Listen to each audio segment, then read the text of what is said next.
Bonjour à tous, j'espère que vous allez bien. Je vous retrouve aujourd'hui pour clôturer ma série concernant le parfum. Alors si vous avez loupé ça, ces 2 dernières semaines, je vous ai mis en ligne des vidéos dans lesquelles j'ai partagé avec vous mes découvertes parfumées de ces dernières semaines. Vous retrouverez bien sûr ces vidéos en barre d'infos sous cette vidéo, mais du coup j'ai partagé avec vous tous mes coups de cœur et j'ai catégorisé un peu ces parfums. Aujourd'hui, comme promis, on va malheureusement parler d'un sujet qui fâche. Je vais partager avec vous les références qui ne m'ont pas convaincue, qui ne m'ont pas plu ou qui tout simplement ne me conviennent pas. Alors une chose est sûre, le parfum c'est un sujet très personnel et c'est peut-être pour ça que c'est si difficile d'en parler. Déjà c'est difficile je pense d'en entendre parler sans avoir le jus sous le nez parce qu'on a parfois du mal à s'imaginer un peu à quoi ça ressemble. C'est pour ça que j'essaye de vous les décrire de la façon la plus précise possible, mais c'est sûr qu'en testant autant, eh bien je tombe parfois sur certaines découvertes qui ne resteront pas dans ma vie, on va dire ça comme ça. Du coup, de la même façon que je partage ceux que j'adore et ceux que je porte régulièrement, je me suis dit que ça pourrait être intéressant de partager avec vous des petites déceptions. Alors rien de très grave, c'est pas grave, ils ne m'ont pas plu, je passe à autre chose, mais si vous avez les mêmes goûts que moi, ça pourrait peut-être vous aiguiller pour vos futurs achats. Donc on va parler de tout ça. Je vous rassure, c'est pas parce que je clôture cette série que je ne vous parlerai plus jamais de parfum, c'est juste que là je suis arrivée à bout de toutes les références que j'ai testées ces dernières semaines.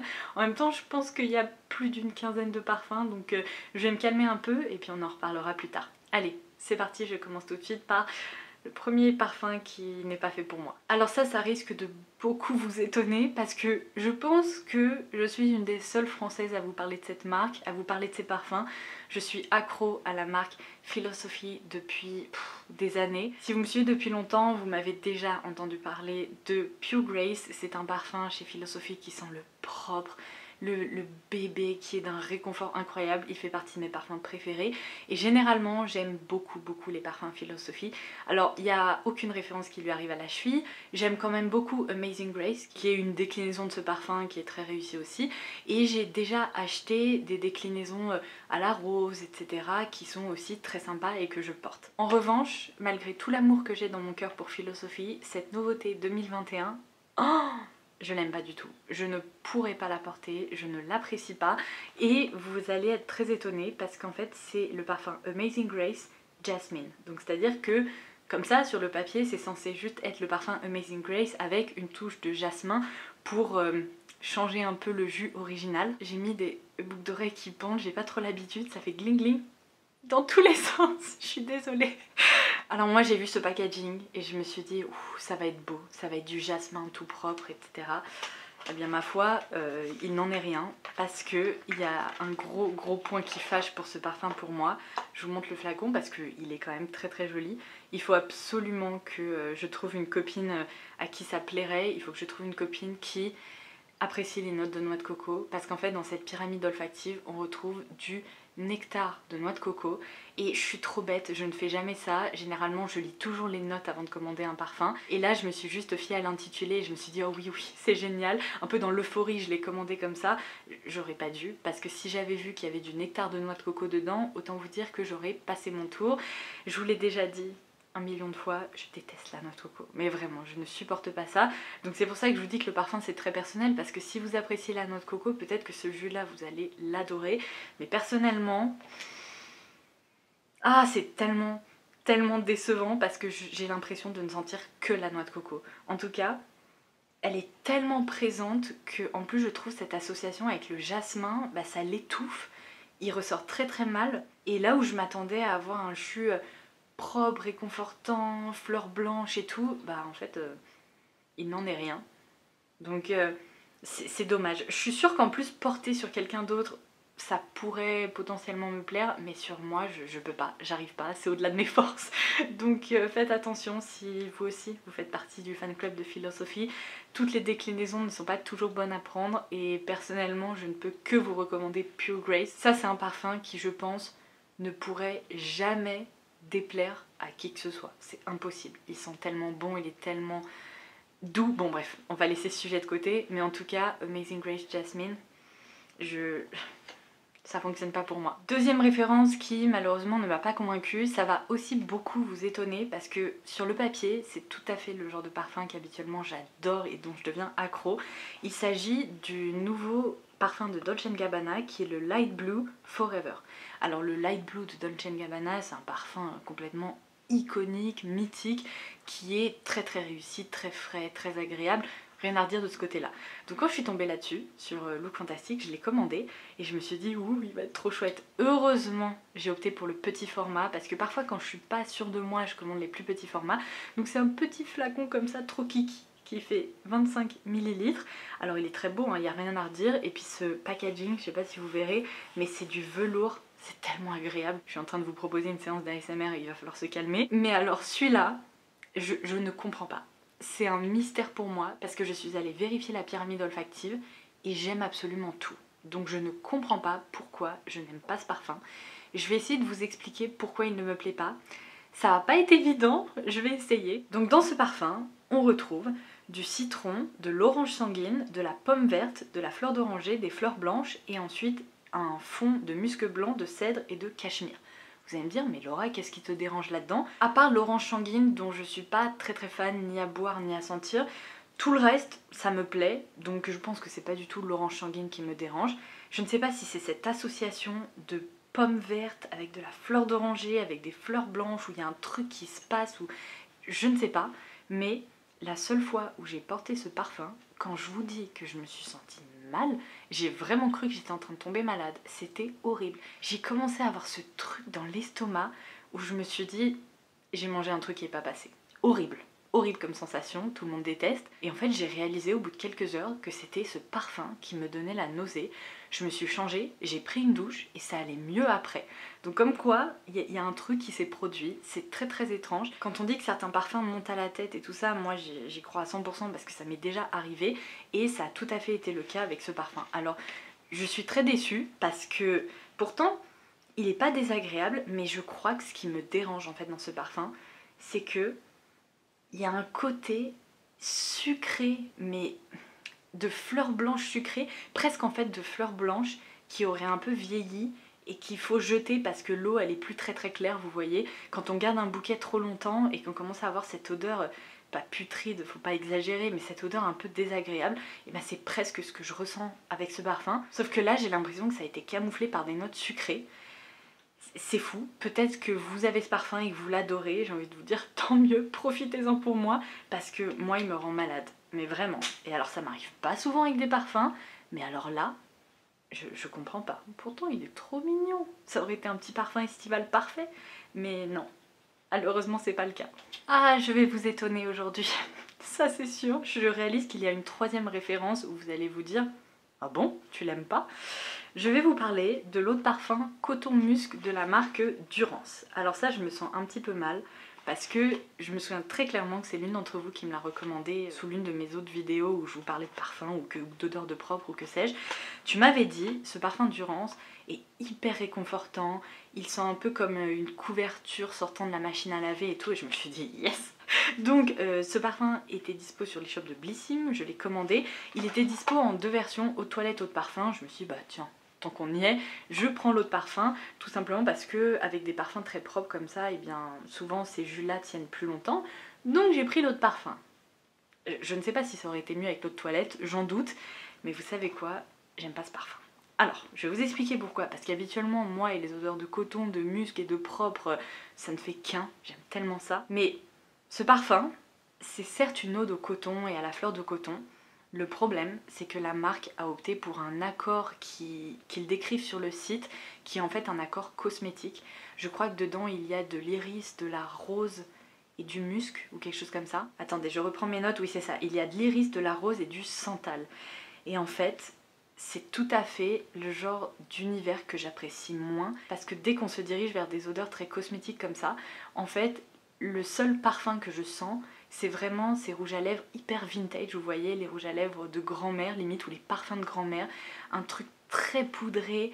Il y a un parfum chez Replica qui s'appelle, je crois, Lipstick quelque chose. Vous savez, tous ces parfums qui s'inspirent des rouges à lèvres vintage, un peu ambiance Old Hollywood et tout ça, et bien moi, je trouve que cet accord ressort énormément dans ce parfum, et du coup, au lieu de tendre vers un univers très propre, très cotonneux, très dufteux, et bien là, ça tend vers un univers de boudoir un peu hollywoodien, avec un rouge à lèvres très rouge et tout ça. et donc je trouve que ça rentre complètement en confrontation avec l'univers auquel je m'attendais. Alors si vous aimez ces univers poudrés, très vintage, je pense qu'il vous plaira, mais moi c'est pas tout à fait ce que je recherche. J'aime bien quand c'est poudré, mais quand c'est traité de façon assez moderne et quand c'est des poudrés musqués, très frais, tandis que là c'est du poudré un peu rétro quoi.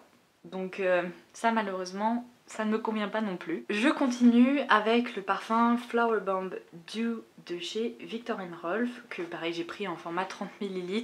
Dieu merci, parce que je pense que je le porterai pas. Je vais l'ouvrir à une copine aussi. Alors il faut savoir que j'aime beaucoup le Flower Bomb classique. C'est un parfum que j'ai beaucoup porté quand j'étais plus jeune. Aujourd'hui, sincèrement, il correspond moins à ce que je recherche et je pense pas que je le reporterai. Mais c'est quand même un parfum qui a rencontré un succès fou, qui est très agréable. Et s'il me restait plus que ça, je le porterais, il n'y a pas de souci. Donc j'avais entendu parler qu'ils avaient lancé cette version Dew et en fait j'en avais entendu beaucoup de bien dans certaines vidéos. Il y a pas mal de filles qui ont évoqué le fait que ça ressemblait un peu à un Flower Bomb mais plus propre, plus léger, plus aérien. Et alors là j'avoue que sans le tester j'aurais jamais pu vérifier, mais en l'ayant testé je peux vous assurer à 100% qu'il n'y a rien de propre dans ce parfum. C'est pas du tout une version plus aérienne ou quoi que ce soit.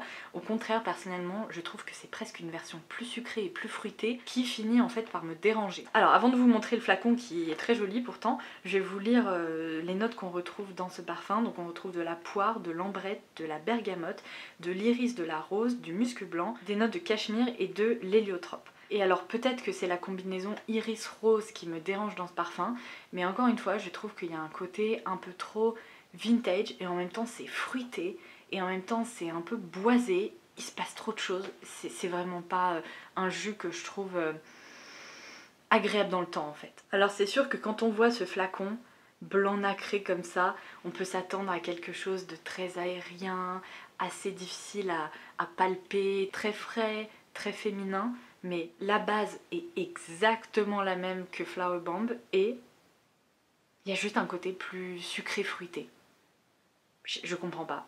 Je comprends pas à quoi ça sert de lancer des versions alternatives de certains parfums si c'est pour qu'ils ressemblent autant à l'original. C'est un mystère pour moi. Mais bon, il n'empêche que si vous adorez Flower Bomb, peut-être que cette nouvelle déclinaison un petit peu différente mais pas trop vous plairait. Mais si comme moi vous avez un peu de mal avec ces notes fruitées mélangées avec des notes un peu trop poudrées, l'iris et tout ça, il sera peut-être pas fait pour vous non plus. Et alors le dernier parfum que je vais vous présenter aujourd'hui, je suis très déçue de vous en parler dans cette vidéo de parfums qui m'ont déçue parce que je m'attendais à beaucoup mieux, je m'attendais à beaucoup plus, ça c'est sûr. Je vous explique un petit peu le contexte. J'ai développé une espèce d'addiction pour l'e-shop Notino, j'en suis déjà à ma 3e commande et j'ai découvert plein de produits de maquillage à petit prix dont on va reparler au fur et à mesure sur ma chaîne qui sont absolument extra.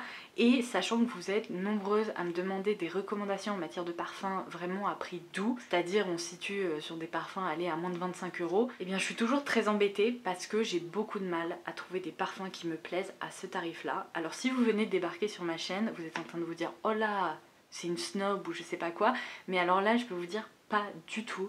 Regardez mes autres vidéos, au contraire, je suis la première à être ravie quand j'arrive à découvrir un produit à tout petit prix. Il y a des blushs à 4 € que j'aime à la folie, qui selon moi parfois surpassent d'autres produits dans ma collection qui coûtent bien plus cher. J'adore découvrir des produits à petit prix, mais malheureusement en matière de parfum, je dois vous avouer que jusqu'à présent, j'ai jamais trop trouvé des autres parfums ou des autres toilettes qui me plaisent longtemps, en fait, on va dire toute la journée, parce que quand on se tourne vers des parfums à plus petit prix, et bien souvent les ingrédients, les matières premières utilisées sont de moins bonne qualité, parce que soyons honnêtes, sinon ils pourraient pas proposer ces parfums à ce tarif là, et du coup j'ai l'impression que les pyramides olfactives sont moins réussies que les parfums de parfumerie ou évidemment que les parfums de niche et compagnie, et j'ai toujours l'impression qu'on tombe vers des univers très fruités, assez synthétiques, très artificiels, et personnellement c'est pas quelque chose qui me plaît. Donc autant des produits de maquillage à petit prix, mais je peux me noyer là-dedans parce que j'adore ça, autant des parfums à petit prix, jusqu'à présent j'ai pas eu beaucoup de succès. Donc dans ma quête de parfums à prix plus doux, j'en ai commandé un de la marque The Library of Fragrance. Voilà. C'est une marque, d'après ce que j'ai compris, qui réplique des odeurs, je crois, d'autres marques et tout ça, et qui propose des parfums avec un univers en particulier. Alors moi, je voulais commander une référence qui s'inspirait, je pense, beaucoup d'un parfum de la marque Clean, qui s'appelle, je crois, Laundromat. Donc vraiment un style d'odeur qu'on pourrait retrouver dans des laveries, bon là où on lancerait des machines à laver quoi. Mais malheureusement, cette référence n'était plus dispo, donc je me suis rabattue vers la référence qui s'appelle Clean Skin. Et puis je me suis dit, bah ça devrait te plaire parce que les odeurs de peau propre, les odeurs de propre en général, j'adore ça. Catastrophe. Mais franchement, catastrophe. Pareil, je vais essayer de vous expliquer ce qui me plaît pas dans ce parfum, mais quand je vous dis qu'il me plaît pas, il me plaît vraiment pas. Alors je souligne une dernière fois que vraiment je déteste vous dire ça, mais là, ça sent vraiment le parfum à 15 €. Et peut-être que certains et certaines d'entre vous me diront, mais tu t'attendais à quoi pour 15 €? C'est vrai, mais moi je pars du principe qu'en ce moment j'utilise un mascara à 3 € qui est exceptionnel et qui surpasse tous mes autres mascaras, donc pourquoi pas trouver un parfum à 15 € qui surpasse des références qui en coûtent 150. Bon, là pour le coup, ce ne sera pas le cas avec cette référence. Donc dans ce parfum Clean Skin, on retrouve de la vanille, de l'orange, de la rose blanche, de la pêche, du citron et de la bergamote. Et alors c'est peut-être ces notes de pêche qui me dérangent, mais elles ressortent tellement. On a l'impression de se trouver face à une mélasse de bonbons cheap. C'est terrible, mais quand je vous dis c'est terrible, franchement, essayez de rester loin de ce parfum parce que c'est même pas un parfum quoi. Franchement, je m'en servirais même pas en spray d'intérieur tellement ça monte à la tête. Il y a un fond alcoolisé qui est désagréable. Donc bon, je suis peut-être tombée sur la référence dans cette gamme qui n'est pas réussie du tout. Ça peut arriver.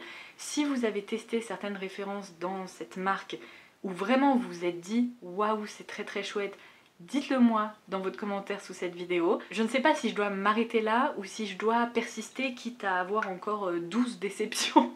Je pense pas que j'irai jusqu'à 12, hein, je m'arrêterai avant, mais ça m'intrigue parce que si cette référence Clean Skin qui est censée sentir le propre me plaît pas à ce point-là, qu'est-ce que ça va donner avec la référence Laundromat où je vous laisserai 2-3 autres références comme ça qui sont censées sentir le propre? Je ne sais pas. Donc ça c'est un fail. J'ai essayé, vous voyez, pour vous de trouver un parfum à prix doux, mais malheureusement j'ai toujours pas réussi. Alors des parfums à des tarifs plus accessibles que des marques de niche, ça je vous en recommande régulièrement, mais des parfums vraiment très très réussis à moins de 25 €, sincèrement je suis désolée mais je crois que je vais jeter l'éponge parce que j'ai pas l'impression que j'arriverai à trouver mon bonheur là-dedans. Ou alors dites-moi, il faut que quelqu'un m'aiguille parce que là j'y arrive pas. Et voilà, j'en ai terminé avec cette série concernant les parfums. Alors certes, j'ai eu quelques déceptions, mais je trouve que ça va par rapport à toutes les découvertes que j'ai pu faire, les énormes coups de cœur que j'ai eu. Je trouve que finalement tout ça, ça fait de l'ombre à ces quelques déceptions. Et puis vous inquiétez pas, je leur trouverai des nouvelles maisons et puis ils seront portés par des gens qui sauront les apprécier à leur juste valeur. Mais comme ça au moins je vous aurai partagé mon ressenti. J'espère que cette vidéo vous aura plu, qu'elle aura pu vous être utile. Et en attendant la prochaine qui arrivera très très vite, parce que vous avez pu le voir pendant cet été, j'ai carburé, j'ai vraiment voulu vous proposer les mêmes contenus que je le fais tout au long de l'année, pour la simple raison que certains et certaines d'entre vous ne sont peut-être pas en vacances, n'auront peut-être pas de vacances avant un moment. Je pense très très fort à vous et c'est ma façon de vous dire je suis là, je travaille comme une acharnée pour vous proposer des contenus réguliers et j'espère que bien ça vous plaît et ça vous donne le sourire et ça vous change les idées. Voilà, sur ce je vous dis à la prochaine, je vous embrasse très très fort. Bye bye.